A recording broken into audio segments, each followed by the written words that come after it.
everyone, welcome to That Eurovision podcast, bringing you Eurovision with a slice of life.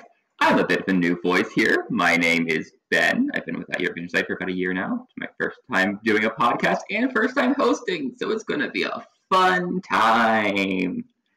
I am joined here by... Hello, I'm Rosie. I use she, her pronouns, and I'm very, very excited to be here for another episode talking about something that I know Ben is exceptionally passionate about and has written some brilliant editorials for the site for, and also something that I don't have the same passion or knowledge about, but it's something that I absolutely love and I'm very excited to share some thoughts on. Dread it, run from it, I arrive on the podcast just the same. Angus, using he, him pronouns, is back again, going to give very strong opinions about a topic he only has marginal knowledge about. Looking very much forward to get into this episode. Angus, I can't with you. It's Isabelle here. My pronouns are they, them. I am hopefully less empty-headed than I was about an hour ago. I'm on nights at the moment. Regular podcast listeners will know that I sometimes am. I'm very excited to be here, really excited to have a brand new host. Yes, thank you. And just mention my pronouns are he, him. Right, so like we're mentioning, it's something that's near and dear to my heart. This episode is all about Eurovision fashion, the looks, the hair, the makeup, the costumes, everything. And it's something that very near to me. I did the Couture or More series for this year's Eurovision for 2022. I probably hope to do it again for 2023. It's getting some interesting things, but fashion in Eurovision goes back to all the beginning. It's a Eurovision. So you must be seen, have to wear at least something. So back in the olden days, it was just wear up in your cocktail dress and your black and white TV, didn't matter what color. Guys wearing a suit, women in cocktail dress, and then it slowly evolved as color went in. You had the bright blue that Vivo Cantando won with, and then it's gone through the Israel white singer, colorful background. So a lot of fun things has happened. Some fun facts in Eurovision fashion history. Technically, the most expensive outfit was Elena Nechayeva's for La Forza. It was about €65,000. But if you want to get into it, Marlene Ernmans was probably the most expensive just look, because the projectors costed a bit for Elena Nechayeva. Marlena's costed 400,000 Swedish krona, which is about €37,000, and she had two of them. She wore a different one of the same dress for Melodifestivalen that same year. So she had the money to spend on these outfits. The first time a male-identifying person was seen in a dress was Norway in 1986 with the song Romeo from Ketil Stokken, which at that time is also the first time a drag queen was present in Eurovision. First time an outfit reveal happened was actually one of the most famous ones, Bucks Fizz, when they did the dress reveal. Then some other more fun ones. The heaviest outfit that I've been able to find was Sheldon Riley's, which was 40 kilo, very heavy. And then we all know the white is very stereotypical. At least half the winners have worn at least half white on their outfit, which is a very successful color, but really color has been more successful than anything. Anyone in very bright colors has always tended to win.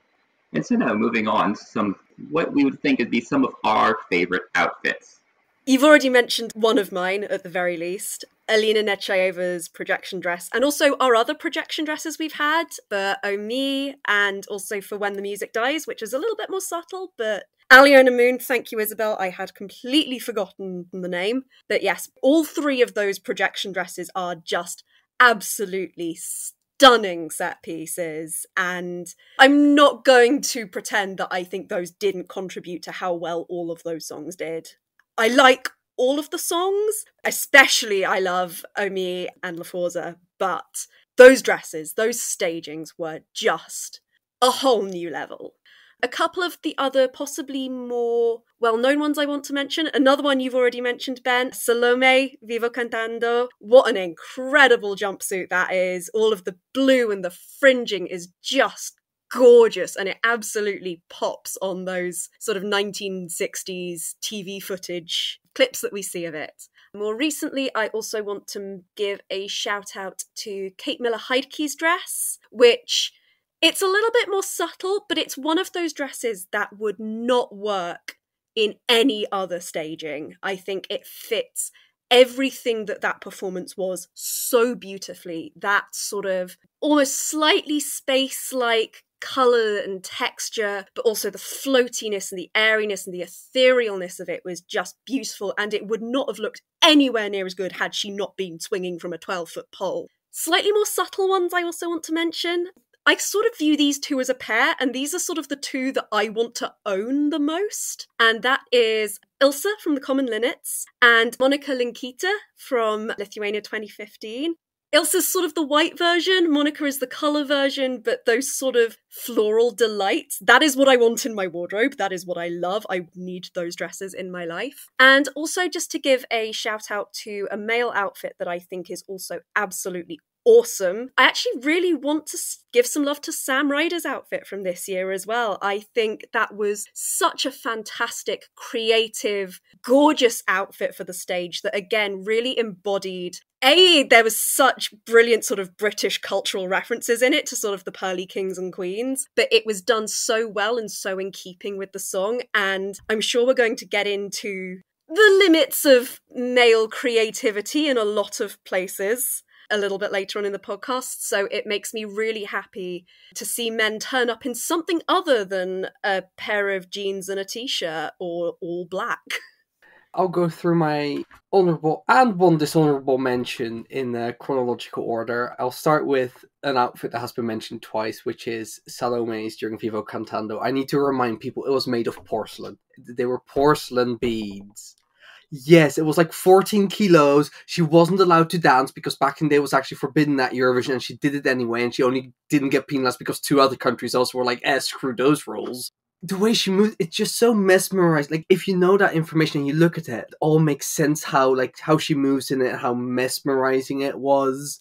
It works, like, obviously the song is also about it, but it just works so well with the song, and the movement is just so good. Now I'll make a big jump to 2012 to one of the outfits that I just absolutely cannot stand. Like, this is part of a larger genre, but this is definitely the worst offender, and this is Germany 2012, Roman Lopes standing still in his horrible little white, like, grey beanie and, like, whatever that shirt is doing with the low cut. It just doesn't work. It doesn't quite work with the song because it's more like, you know, like your Zeros, De Frey, Matchbook 20, whatever, indie-esque songs, who, while they would maybe have the beanie, would not have like this weird, let's show my chest hair shirt with this weird semi-short sleeve blazer nonsense going on.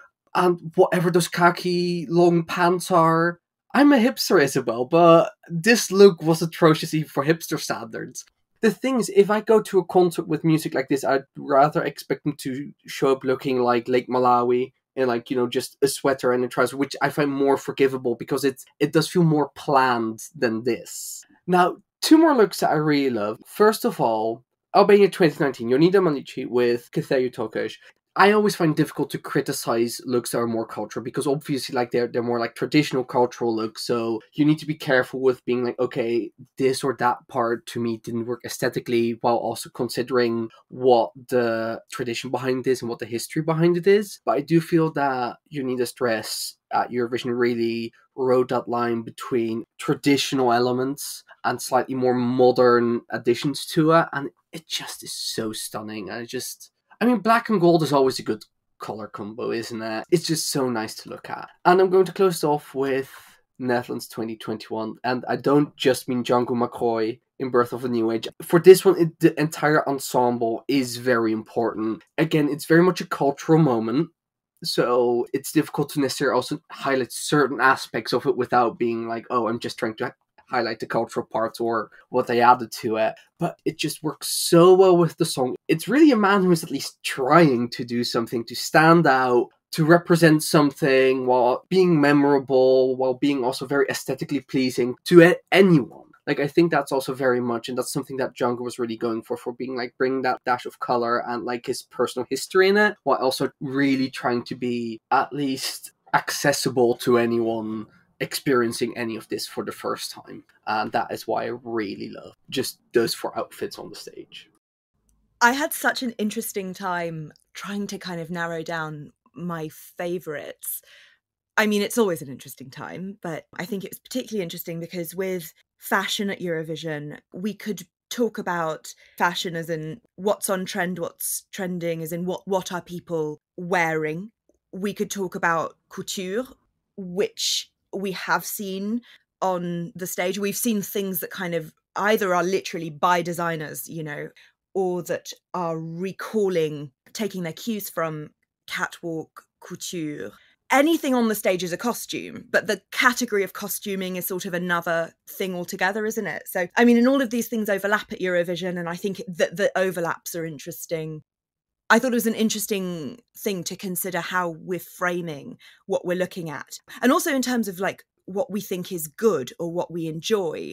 Fashion is taste, after all, but it's also cultural cues. I think what I'm going to do is highlight kind of my two favourite categories of Eurovision costume. The first of my two favourite types of costuming at Eurovision are twists on tradition. So don't get me wrong, I love seeing straight up traditional outfits on the Eurovision stage. There have been many examples of this. The ones that spring to mind are Russia 2012, Buranovsky, Babushki, who they were, I think, to date, the only Udmurtian act that's ever been at Eurovision. And so wearing costumes that represent Udmurtia was an incredible moment. I can't think of costuming at Eurovision without thinking of them, and it brings me a lot of joy.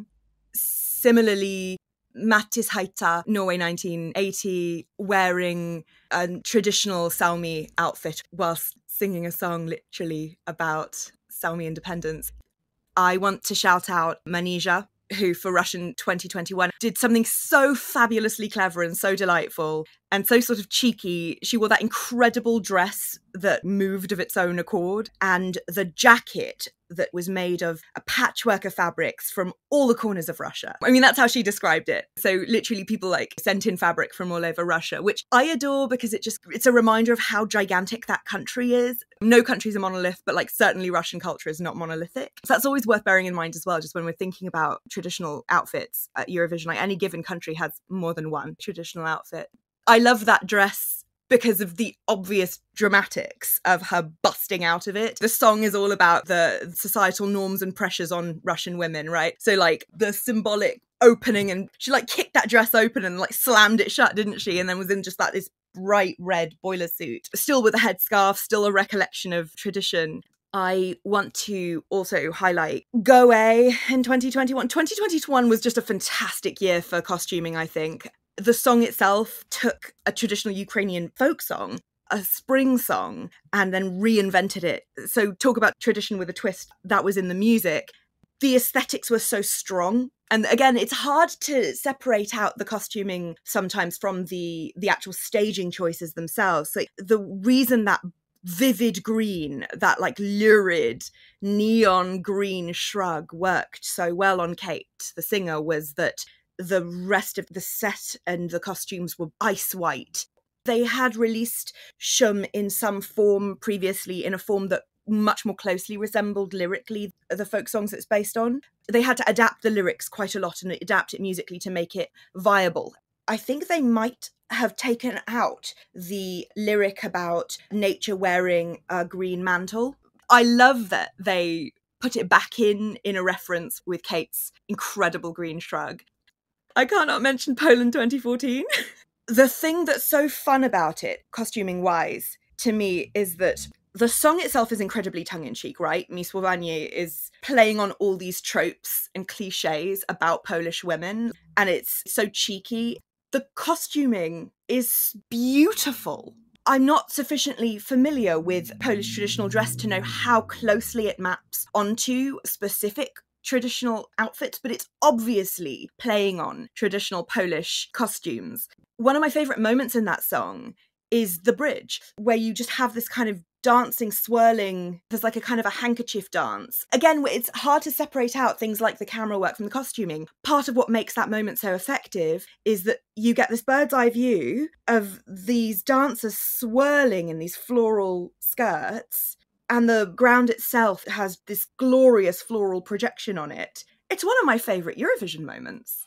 And notice how I didn't even need to mention milk churns. Finally, in the category of traditional with a twist, one of the first Eurovision songs I ever truly fell in love with, I think, was Alcohol is Free It's an incredible moment. It was so refreshing. It was so different to so much else. So Greece 2013, Cosa Mostra, featuring Agathon Iacovidis. The song itself is kind of a fusion of different urban Greek folk song and Macedonian folk song, and then punk, and the costuming kind of reflects that. You know, they're all wearing these lovely little white starched collars, and there's something that's quite reminiscent of like ska punk about their costumes. But they're all in fustanellas. It's a kilt worn by men of many nations in the Balkans. It's a folk dress moment. We saw this year Alvan wearing the great example of traditional dress with a twist. Breton festival costuming is black with embellishments. What we saw Alvan and Aes for France this year do was obviously black with lots of gold detailing, gold embroidery. I love the twist on it, the update of it, which was the girls in trousers and shorts, different lengths and silhouettes. You've got the Breton kilt. A fun thing is the pairing of that with the Doc Martens kind of black punk boots. So you've got this kind of, you know, moment of traditional culture crossing over with pop culture. There's a Venn diagram of punk dress codes and like Celtic dress codes, and the kilt is in the middle. I love that. Love a lad in a skirt. Actually, I want to shout out Serbia this year as well for the same thing. Lads in skirts. Just love to see it. And that actually segues quite nicely into my second favourite category of Eurovision costuming, which is transgressive fashion. So costuming that is itself transgressive, like, you know, Conchita Wurst standing in a full beard and a gorgeous, gorgeous frock. That's just inherently transgressive because it blends two ideas that, at least worth bearing in mind that we're speaking from a Western point of view here, from a contemporary Western point of view, I should say, two completely different gender ideas in one costume, both quite traditional. Combining the two is an act of transgression, and I love that. There's also the version of that, which is the act itself actively signalling transgression through costuming. So Paul Oskar, Iceland 1997, absolutely the queerest shit that had ever been on the Eurovision stage up until that point. Paul was the first out queer artist to perform at Eurovision. The thing I want to flag up is the signalling of transgression through racy outfits, fishnets and bodysuits that recall kind of sleazy nightclub settings that are deliberately cluing you in that maybe something a little unsavory might be happening, and black vinyl, black leather. Those are like inherently transgressive fashion cues. And so if we're talking about suggestive and potentially incendiary racy outfits, black leather, vinyl, I can't not speak about Hattari, can I? I don't want to like stay here too long because I think actually the most interesting things that Hattari did fashion-wise at Eurovision didn't happen on the stage. They happened on the turquoise carpet, in their downtime, at the parties. I do think that what they did on the stage was very clever. This is a band who has punk roots. BDSM was a huge part of their aesthetic, but it was a huge part of their aesthetic before Eurovision. And they are super well known, and particularly at the time were super well known for being like very naked on the stage. So the challenge for an act like that was to basically be decent for like broadcast television. And I think they did an incredible job. There's actually very little flesh on show in their Hatrid Minsigra costumes for the Eurovision stage. But they managed to hit all of those markers of transgression. They're in full BDSM gear. They just happen to also have skin-tight vinyl underneath. Or in the case of Andrea, one of the dancers, a skin-tone body stocking underneath his gear. There's something really clever about that. It did shock people. That was exactly what it was supposed to do. It also captured all of the stuff that they were interested in exploring through that song, which is, you know, restraint and pleasure and pain under capitalism, which, yes, believe it or not, is what the song is about and is what those costumes are supposed to represent. Still tongue-in-cheek though, right? It's like both on the nose and also very effective and very titillating. And for me personally, very intriguing just because I enjoy androgyny generally. I particularly enjoy androgyny on the Eurovision stage because, again, harking back to this idea of gentlemen in suits, ladies in cocktail dresses. What about everybody else? You know, what if you're neither a lady nor a gentleman? What if you're not interested in those tropes? Or what if you're interested in exploring what those tropes might mean for someone who maybe doesn't fit societal norms or standards? Like, Androgyny is always interesting to me. I think Maria Sherifovic for Serbia in 2007 did a glorious job of taking androgyny into a very different direction to Hattari, right? I mean, obviously she predated Hattari, but I mean, as an example of androgyny in costuming Eurovision, it's like the other end of that scale. It's like not racy, not titillating, but very beautiful, gorgeously coiffed all-woman lineup, all in these very, very unisex suits. Maria herself, I think, was wearing trainers, wasn't she? I don't know if the girls were, but she was. Great. On the topic of transgression, I have to mention Måneskin 2021 Italy. That's the peak example, I think, of costuming, couture and fashion all coming together in one act. I mean, you know, I'd love to be dressed by an Italian designer too. They had resources, okay? And that is a part of this conversation, I think, should be like, okay, who has the resources to really be giving, you know, high fashion costuming? But it did an amazing thing of combining androgyny, lots of BDSM elements, but much more subtle than Hattari's were. You know, Damiano wore a collar, the lacing and the platform boots, they recalled elements of leather work and that you see in BDSM gear, but the silhouettes kind of really capturing the 70s revival. I mean, we're in a 90s revival, or we're at the tail end of a 90s revival. It's like segueing into a noughties fashion revival at the moment, which is horrifying to those of us who lived through it. 90s fashion, which I was there the first time round, it was in itself a 70s revival moment. So it is fun and interesting to see platform boots in a 70s style, flares, like all of that stuff, even down to actually the particular kind of androgynous dressing that means that men are wearing open floral shirts and not scared of embellishment. And Måneskin really embodies that. They really embodied that in the costuming for Zitti e Buoni. It's just one of the best examples, I think, of costuming Eurovision, full stop. And I just finally want to say a quick little shout out to my darling gender punk husband, Achille Lauro, this year doing all of the above in a way that made so much sense for the song, which itself was about contravening gender norms and gender ideals. He said so himself. It's a kind of a fever dream, right? There's a cowboy, but she's a girl, and he's a stripper, and he's talking about wearing a short skirt, but it's like you never quite know anyone's gender within that piece, which obviously I love. Again, talking about androgyny, he's in cowboy boots and a fishnet body stocking. It's so iconic and very refreshing and very intriguing because it's on such a global stage. I love Lauro. I love what he does. I love that he, in every aspect of his creative endeavour, both at Eurovision and away from Eurovision, is constantly, I mean, put it this way, the costuming for Stripper was really mild for Lauro. Anyone who's seen his Sanremo performances will know what I mean. That was actually pretty tame, but very fun, very joyous. I'm just going to butt in very quickly for 2 seconds just on your final point about sort of Lauro particularly, just because there's a really awesome article written by Federica Crisci. I cited it in my sex work editorial, but it is all about Achille Lauro's gender fuckery in presentation, and it touches a lot on the fashion aspect in that as well, and it's brilliant, and I highly recommend you look it up. Oh, and Rosie, thank you for mentioning in the chat that the Salmi outfit that Mattis Hatta wore is called a gaukti in Northern Salmi. And on some of my favorite outfits, we've mentioned a lot of mine already. Elina Nechayeva's pants and all, her running out of that dress in the black pants, still stunning. No matter anything that woman wears is absolutely beautiful.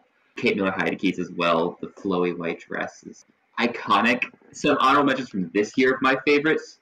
Constracta's, her white nurse outfit. There are so many little bits and pieces that were referencing her flower was imperfect over her heart, showing she doesn't have perfect access to healthcare. She's in a full nurse's outfit. She has these blood red lips. It's perfection. Also, Cornelia Jacobs. She showed how to do simplicity and to make it one of the best outfits of the entire season. She was in a pair of slacks, a sports bra, and that gorgeous beaded top over it, and it just flowed with the song well, and we'll get into it later on how to dress for the songs. She did it perfectly. And then I can't not mention Esten. She was dressed by Victor and Rolf the entire time, so even on her carpet this year, she was dressed by them in that very high collar outfit and the asymmetric suit top she wore. It was perfect. And on the guy side, Citizani, they did the suit right. They were all in their individual colors, styled the way they want to while looking as one group. Also on the topic, like Isabelle said, on the more ethnic outfits, Inga and Anush from 2009, Armenia, their purple velvety outfits, I absolutely love. I think they work so well with the song, how it almost looks like their hair is going down into the braiding on the outfit. Probably the best dress of 2009. I love the Mama's Gold dress. That's what they were supposed to wear if 2020 actually happened. You can see that from their Melfest entry from 2021 as well. They wore that then. It's a bit of a special mention. It wasn't on the Eurovision stage, but I very much love anything that the Mamas have. They dress in their own specific way, but also make it look cohesive as well, and they're amazing. And some of the best male outfits, I think Guy Sebastian has probably had the best suit that anyone has worn. He did it with color. He didn't just wear a black suit. He had a different color tie, the lovely blue jacket, and I think he was dressed immaculately. And so is Jean-Guy Mechoy. That blue, that amazing outfit, just so stunning. And color. Guys need to wear more color on the Eurovision stage instead of just a black suit. Rosie and I are having a little moment because you mentioned the carpet. Costuming on the stage itself during the shows is like the main focus, but there are obviously loads of us who follow the whole run up to Eurovision, and those of us who really into it will follow the carpet as well. And there's sort of the chance for an artist to make an overall impression with their sartorial choices. Rosie and I are just going gaga over Mahmoud and Blanco's. So the Sanremo performance outfits were just exquisite. Every single night, a different version of like disembowelment of toxic masculinity. It's funny that they almost fell short for me in the grand final performance. I just really was hoping for Mahmoud to wear another skirt because he did in so many photo shoots, and at least one of the Sanremo performances he wore a skirt. He also wore those glorious powder pink billowy wide-legged trousers on the turquoise carpet that read as a skirt. It's so fun and particularly gratifying for me to see someone who is of Southwest Asian, North African descent embracing skirts on men are like really normal, or at least, you know, things that we would read as skirts on men are really like standard outfitting in lots of parts of the world. They just happen to not be in this part of the world, namely Western Europe and North America at this time, not for the average person. I love to see someone of North African descent. I mean, I don't know if that's part of it for him. It might not be. It might literally just be a fashion thing for him. But I see that and I kind of get all kind of warm and fuzzy. There are ways to do traditional masculine costuming, but like with a fun, colourful twist. But there are also all the ways that you can just kind of do something completely different or do something that is traditionally femme, like Sheldon did this year. There are so many options for men, especially in a performance capacity, right? Like I'm waxing lyrical about offstage costuming, but actually on a stage you have so much more opportunity for exploration and expression. Like there's just no need for it to be gendered at all. I say that, I know that obviously it still is gendered. Now, stemming off of some of our favorites, putting a bit of a connection between all of them, in 2016, the great Pietra Mira in Monzumelo said, "You would break the rules of fashion, your chance to win shall grow." If that may or may not be true, who may know? How much they contribute to the song and the chance of success at the end. I like to classify how people dress for Eurovision in a few different fashions, and people who go all out and the ones who just, they're singing and they don't really care what they look like. They think it's just they're in the studio. But also, there's a way when people can do simplicity and make it work. It's when the staging is what your focus should be around and not on the artist. So like Monze Malou, he was in a gray t-shirt and leather pants, and while I am greatly appreciative of the lighting guy with those leather pants, if you know that shot from his wife's mention, yes. But the focus is on the projection. Sergei Lazarev did a similar thing where you're meant to be looking at all these LEDs. Greta Salome, while she was in all black, she was in this lovely fringed outfit where you're supposed to also be looking at her moving with the pictures. And there's a way you can do simplicity But it really all ties into how you want to give your outfit a way to complement your song and not just to have it be a stage piece. What makes you look great for your song, great for Eurovision. You mentioned my husband, Mons, so I feel like I have to chime in. I was joking in the chat before that I was going to launch an unexpected and impassioned defense of lads in t-shirts. The thing is that on the one hand, it's always deeply disappointing when an opportunity is squandered for intriguing, interesting, unique artistic expression, visually as well as sonically.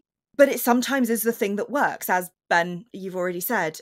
I think Mons is like the most memorable version of that.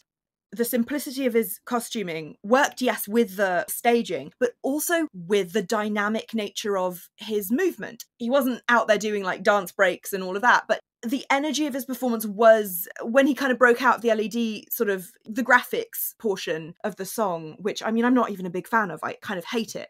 But when he breaks out of that, it's with a lot of energy, right? He's jumping around, he's kind of running around the stage, and it's important to be able to move. And what that means is going to be different for different artists. And for Mons, it meant wearing something that on the one hand looked pretty basic, but on the other hand was actually quite lovely. That t-shirt looks so soft. Like, that sounds like a silly thing to say, but we're talking about textures and things that catch the light, the way things catch your eye. So, like, actually, whether or not an outfit looks soft or starchy, whether it looks shiny or matte, whether it blends in with the background or doesn't, these are as much considerations as the colour and the silhouette. It's a grey t-shirt, but what's it doing? I mean, in his case, it was hugging his figure really nicely. And that was very helpful. I mean, it was very delightful to all of us watching at home, but it was also, you know, helpful to him. Of course we vote for him because we think he's a hottie. I love the fact that the trousers were leather. There's something luxe about the choice to have like a t-shirt that's not just a plain, there's like a texture to that t-shirt. There's a texture to the leather. These are details, but they contribute to an overall impression. I keep thinking about Malik Harris this year, whose costume got so much shit because it's the most boring, in inverted commas. Yeah, it was the most boring costume this year in terms of objectively, what does this look like? It's a t-shirt and trousers. Like, he could have walked in off the pavement outside. But it made sense with the act. The whole setup of rock stars on stage gave the energy of being in a home studio. The song itself is nostalgic, and it's kind of nostalgic about a sort of a time in his life when he is younger. It calls for comfort. It calls for a really straightforward, simple costume that evokes the coziness and the comfort that he's singing about. Listen, I was fully writing it off until I saw it in performance. This is where, like, the costume has to make sense with not just the song but the staging. I was fully writing it off, and then the second I saw just some rehearsal footage, I was like, oh, this makes sense. I love it. Going with the safest and the most boring option isn't often the way to do things, I think. But I think that there's absolutely, as Ben already mentioned, a really strong place for simplicity done well.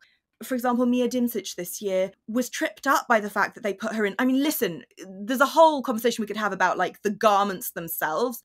Do I want that fuchsia frock? Yes, absolutely. What a gorgeous frock. But I far preferred her national final outfit. I think that it's simple. We've got, again, texture, right? Like that silky, she's all in black, but it's like these satiny, silky tailoring that's like in kind of really soft and lovely, shiny fabrics with a mesh polka dotted undergarment underneath that blazer, and she's just there with her guitar, and she's wearing those, again, we've got like a little bit of a Doc Martens moment. I love that combination of, I mean, I'm also kind of biased because I literally wear all black all the time in like graphic silhouettes. It's kind of my favorite thing on the earth. We're going to get into the Barbara Dex award in a little bit, but Trintje Oosterhuis being voted the worst outfit of 2015 hurts me on like a heart deep level, because that garment should be in my wardrobe.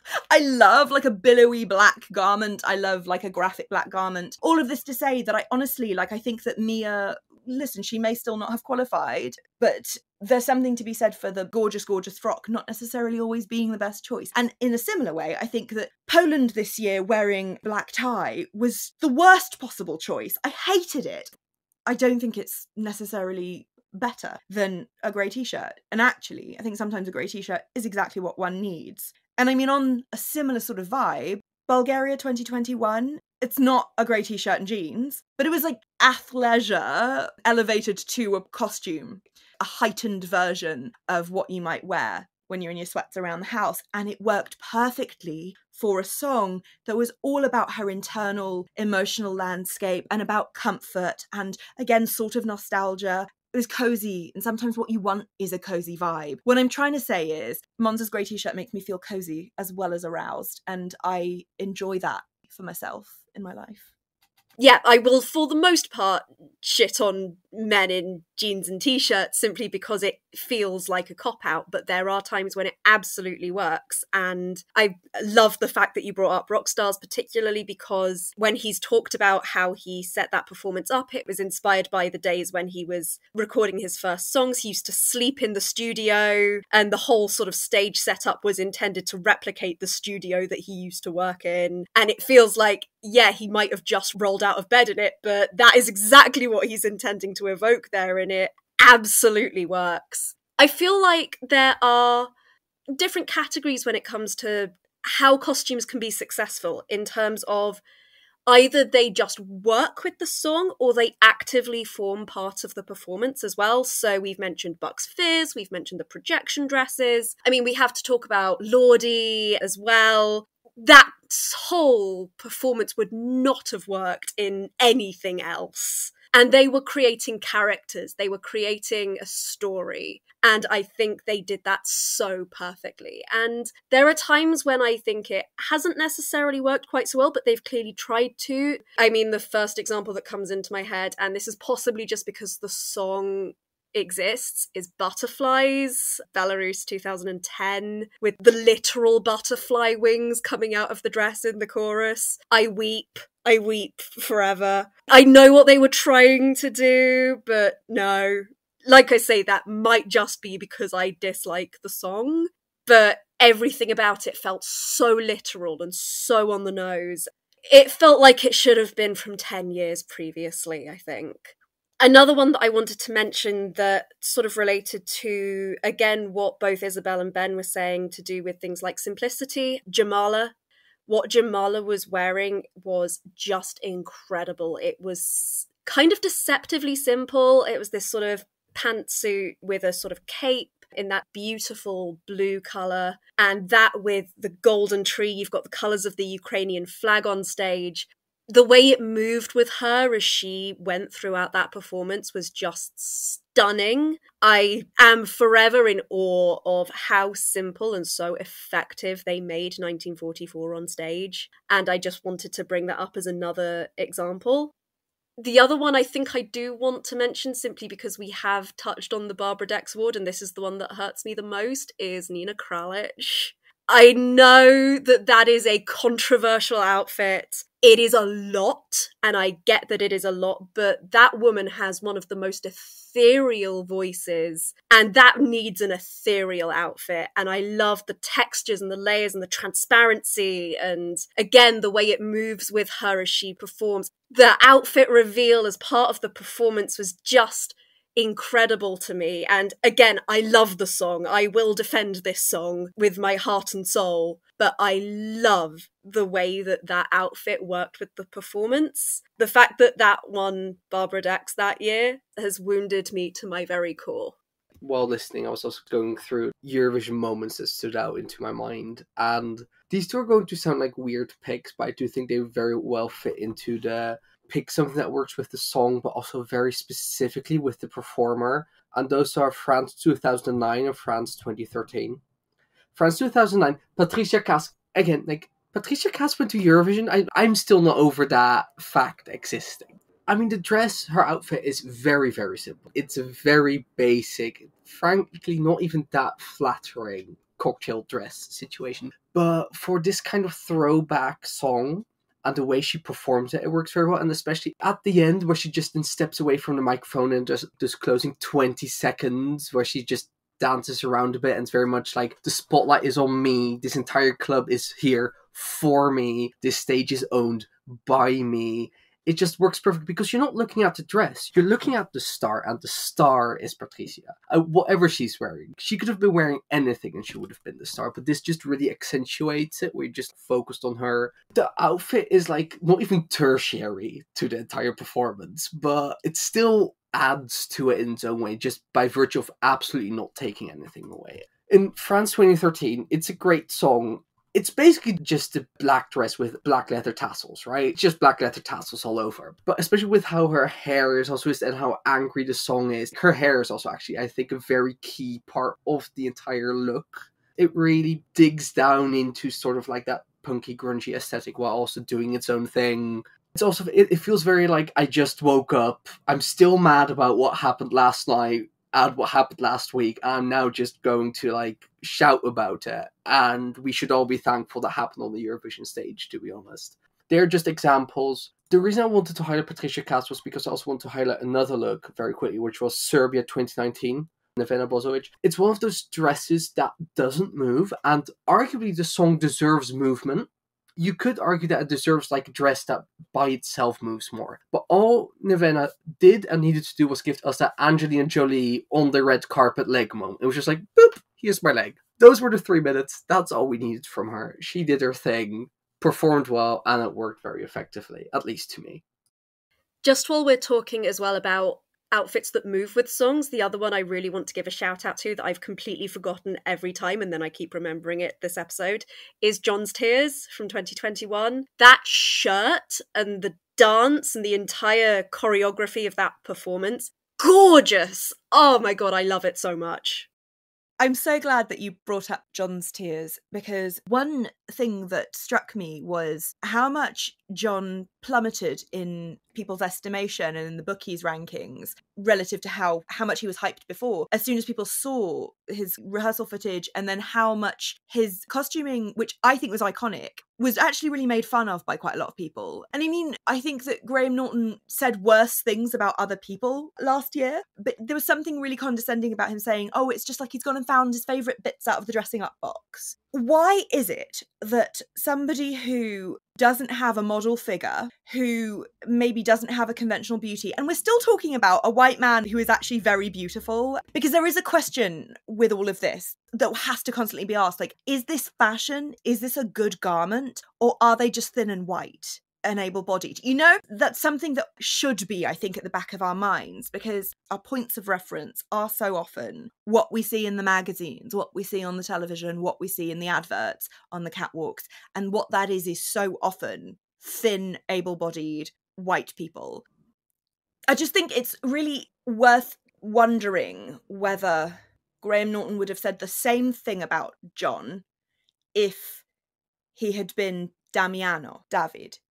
You know, and in some ways there's not much point going further down that because it's just speculation. Like I said, John is still like a very beautiful young white man, like all of these things that we associate with beauty. But there are ways in which he's not a conventional model. He doesn't have a conventional model look. He's not super, super skinny. Stuff that makes us think that someone looks good in a garment, because that's how we have been conditioned to think. Going off of that, delegations are very bad at two things: dressing people of a certain size, and especially women of a certain age. It comes to mind Sweden and Charlotte Perrelli. They like to dress women very matronly once they reach a certain age. And the very specific people of a bigger size, they put James Newman in a tent of a coat. For a party song, it just looked like a cylinder around his body. And like, there are ways you can dress someone who is a bigger person without making it needing to be skin tight. And if someone's old, like, you can still have them showing leg. Belgium, historically very bad at styling. I will always get on Belgium. I very much hate their styling. But the way they dressed Geika, probably the way she had herself dressed, because she knows how to. She is higher up. She's in her 50s, but she still looked hot. she still was showing a good amount of leg in that short black dress in the high boots. Amazing. Versus, say, again, Sweden in Melody Festival, and it's not Eurovision, but they'll dress Jessica Andersson like she's 75 and needs to be wearing full covering. And delegations need to learn that you can dress a person who's older or bigger normally. It doesn't have to be a special outfit for them. That's my small rant on that. On the subject of dressing a fuller-figured person, I want to mention Bojana Stamanov, Serbia 2015, spectacular costuming choices on many levels. Firstly, I love that they just dressed her in a gorgeous garment that fit her in just the most glorious way. Her hair was beautiful, her makeup was lovely, like just everything about. I mean, Serbia's really, really good at styling, in my opinion. But I think it's notable that it's really rare to see, I mean, it's fairly rare to see bigger bodies on the Eurovision stage anyway, but it's definitely super rare to see a fuller figured person who's just dressed in such a gorgeous way. And in a way that accentuates the song, that picks up on the opening line of Beauty Never Lies, or the opening couple of lines, make reference to a dazzling girl. And it's such a simple little thing, but the fact that the dress is kind of this lovely dove grey, which does a wonderful job of working both with the background dancers when they're all in their like blank sterile white, the dove grey stands out. And then when they all break out, and it kind of kicks up into the rave moment and they're all in their bright colours, the dove grey still stands out. Very clever choices there. But the fact that there are these columns of like huge sequins that catch the light in just the loveliest way, it's such a simple thing. But for those of us who are lyrics benchers like me, just that line, a dazzling girl, and your eye is catching both her like sparkly fuchsia lipstick and the paillettes on her dress. Great. I love those little moments. Like, you don't have to always wear the dazzling frock. But if you're going to wear the dazzling frock, it's really gratifying when the frock matches something in the song, like ties into the song somehow. Again, going back to Conchita and the sparkling gold of her dress, and even it's not quite a fishtail, but it sort of is a flared bottom. The way that works into the gold flame effect in the background, so that her dress looks like it's part of the flames and the song is Rise Like a Phoenix. Like, it's so simple, but it's something that gets missed a lot. There are always opportunities to subtly tie in the costume choices into individual lyrics or just the thematics.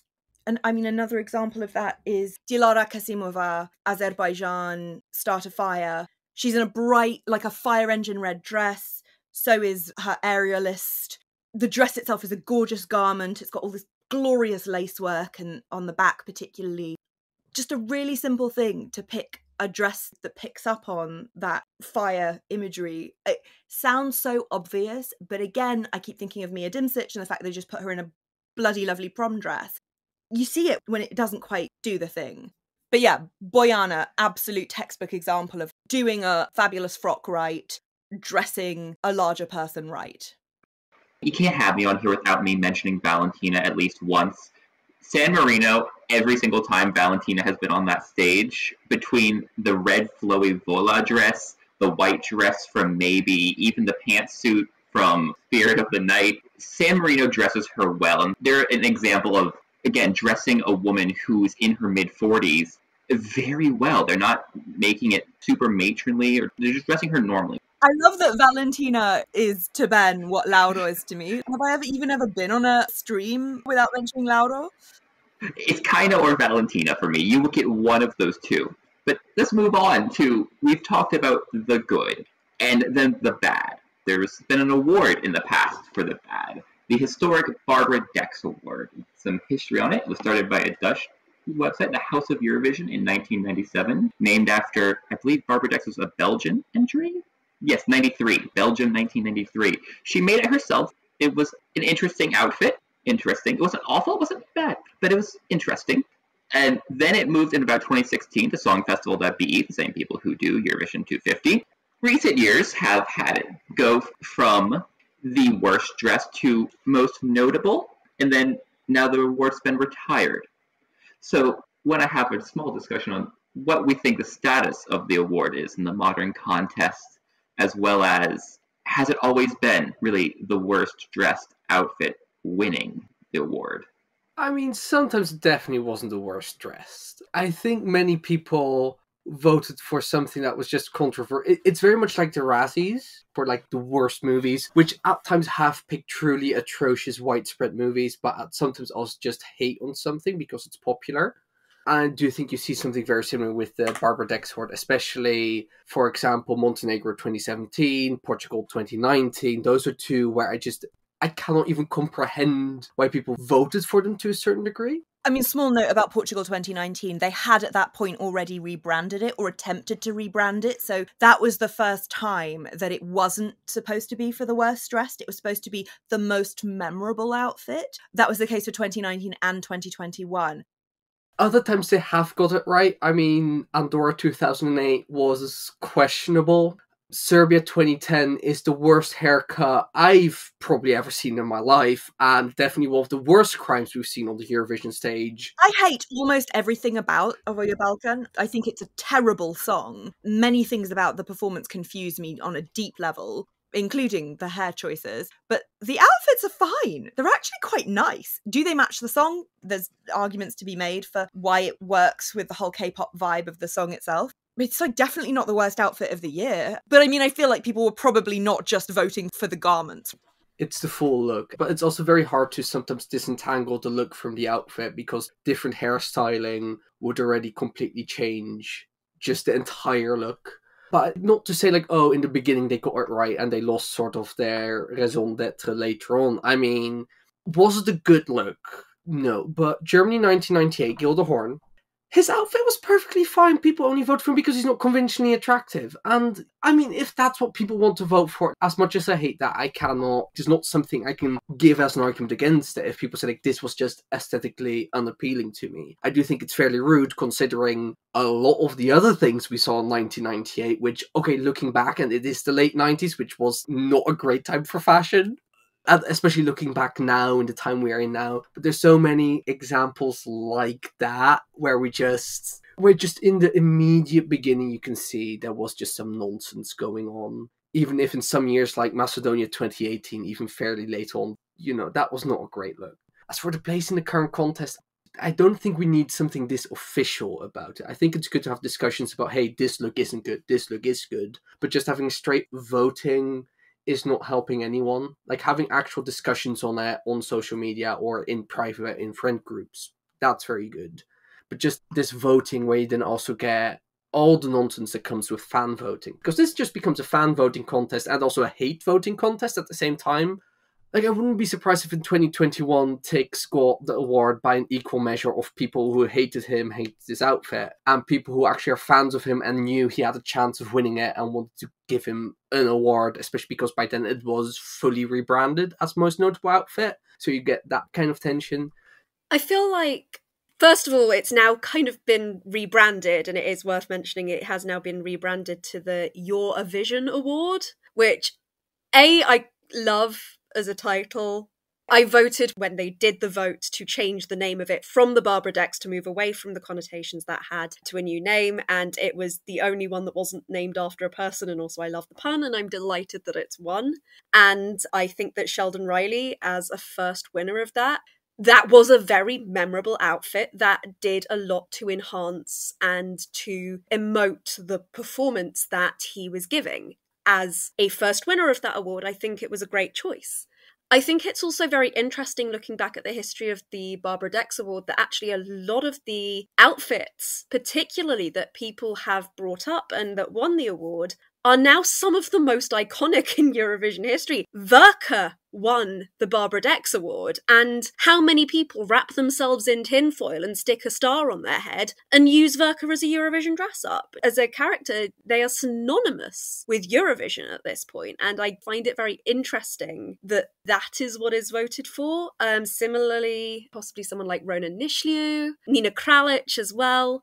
I do have to say with IQ, yeah, you can't put a coat on back to front and say it's a dress. That was a choice. And again, that one kind of hurts me because I love the looks in the video so much that aren't that one.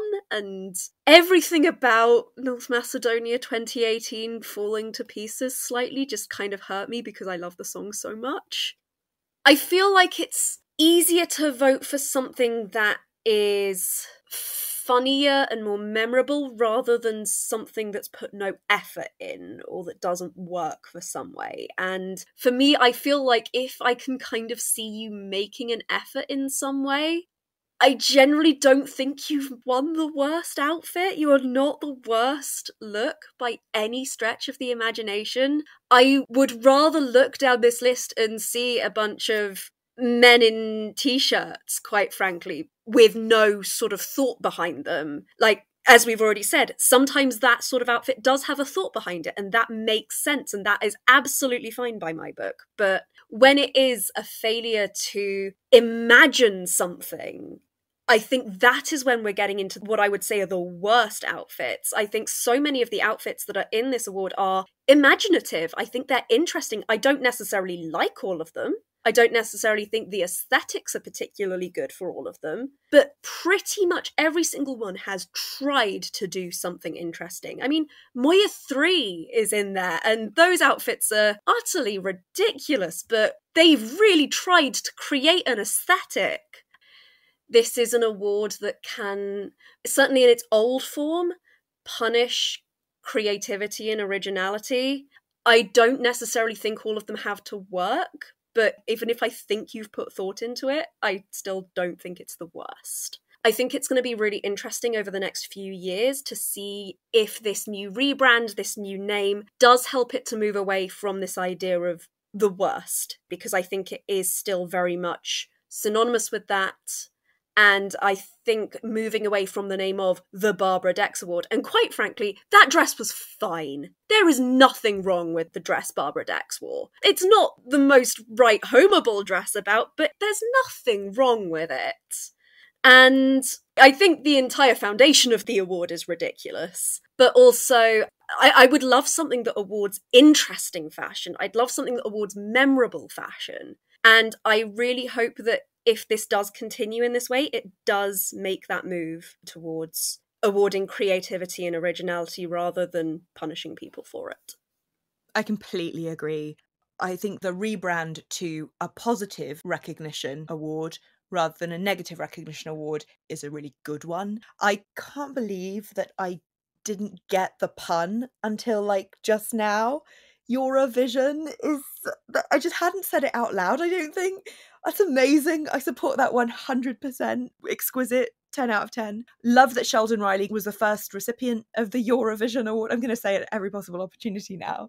I had a lot of lukewarm feelings about his song, but the one thing that was extraordinary was that garment, and not just the garment, the way he wore it. Like, he really sold the shit out of the garment. And it brought me so much joy that every single time he was interviewed on wearing the garment or wearing something equally fabulous, he was just so full of happiness at having been, I mean, the way that he kept putting it was that he was finally being allowed to like wear the dresses of his dreams. And I mean, considering, you know, what his song was about, the kind of difference and not fitting in and being divergent and transgressive just because of your identity. Fabulous that he was recognised for his creative expression, which was clearly giving him so much joy throughout the contest, regardless of what you think of the song itself. And exactly what Rosie just said. It's the fact that the old Barbara Dex Award, and I'm not surprised given the fact that it was founded on and named for really just the snobbiest response, I think, that you can possibly have to a person just wearing something that they clearly feel happy in. Like, she made it herself. I'm sure if she'd hated it, she wouldn't have bloody worn it. She made something different. It's also a perfectly serviceable garment. I think it's quite nice, actually. I mean, I love a sheer moment that's both sheer but also, like, not sexy in a conventional way. It's not the best garment on the earth, but it's fine. It's absolutely fine. I just think it's, I don't know, just really smacks of elitism to, I think, punish somebody for expressing themselves.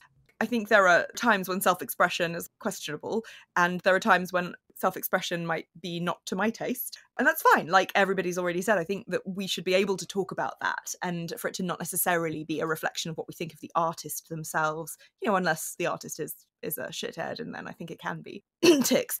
But exactly what Rosie said, the Barbara Dex Award punished creativity. To me, like the clearest example of that was, I've already talked about Trinche Oosterhuis. I think that her being nominated was, quite frankly, about ageism as much as anything else. Another great example of a garment that if you put that garment on like a much younger, much thinner person, people probably wouldn't even have said anything about it. It's just you had a slightly older woman, you know, who's just not like a catwalk model. I think that she's gorgeous, and I think that garment is gorgeous on her. It really gives ageism, on top of the injustice, which was her not qualifying, which fucking outrageous, quite frankly. Salt in the wounds. But to me, the clearest examples of that award just being toxic were the 2016 and 2017 awards for different reasons. I recently rewatched 2016 with a bunch of friends who'd never seen it before. And when I tell you they audibly gasped at Nina's reveal during Lighthouse, I love that garment for the piece and for her. It was a bold choice, whether you think it worked or not. And I don't think bold choices should be punished unless they're like genuinely really offensive or questionable.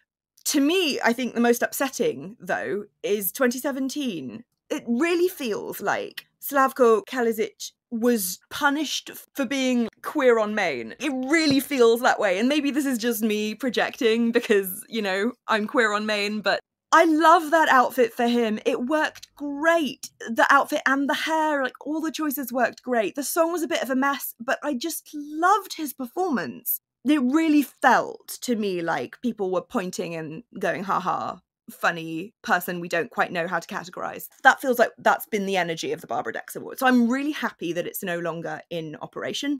I do appreciate that they tried to change the branding of it in 2019. I also appreciate that that didn't quite work, or I mean, you know, who knows why they have completely overhauled it, but I assume it's because they had decided it didn't quite work. I'm, like Rosie, really intrigued to see how it's going to be awarded henceforth.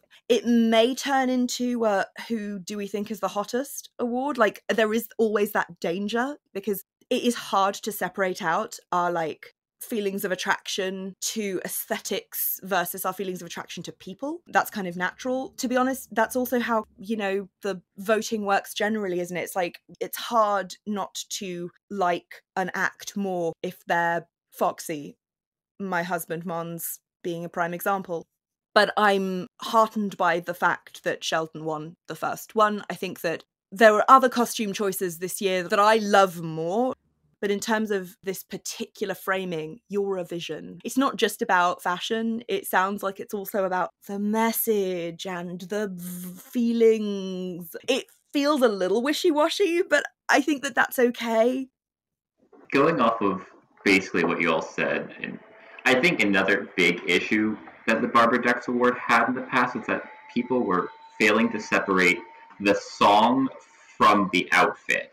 So when it comes to something like Verka Serduchka, the outfit, it's special. It's not fashion, but it's also not bad. It's unique. It's creative. It's its own thing. And yes, iconic now. That disco ball with the star on top of it. Everyone's wearing that. You saw that in 2017. Half the crowd had those little hats on. It did punish the creativity a lot, and people were voting against the song. Georgia 2011 got it. One of my favorite outfits of the entirety of 2011. It also is very heavily biased towards Eastern European countries getting it as well, when traditionally through a contest, those are the ones who probably did not have the budget to pay designers to have these big and fanciful outfits. So they were going a bit more bare bones with how they were designing things. One exception on the entire list is Verka, because Dolce & Gabbana designed their outfit. But the rest of these are most likely not made by any fancy designer or anything. A lot of them do look like they were kind of put together on not that high of a budget, which is, again, punishing because Eastern European countries, especially back in the noughts, they didn't have the resources that they do now, and some still don't. So shifting it away from that was a very good decision on their part. And also, we don't have bad looks every year. This year, I would struggle to say what is a bad look. Some were boring, yes, but nothing was outright like no one should be wearing that. It's good that they're making it the most notable outfit. Any concluding thoughts? All right. Thank you all for listening to another plus-size episode of That Eurovision podcast. And I'd like to thank Isabelle, Rosie, and Angus for joining me. Don't forget to follow us on all of our socials at That Eurovision podcast on Facebook, Twitter, Instagram. And also follow That Eurovision site for the latest news at That Eurovision site on Facebook, Instagram, Twitter, and TikTok. With that, thank you, and we'll see you in another episode. Goodbye. Bye. Bye.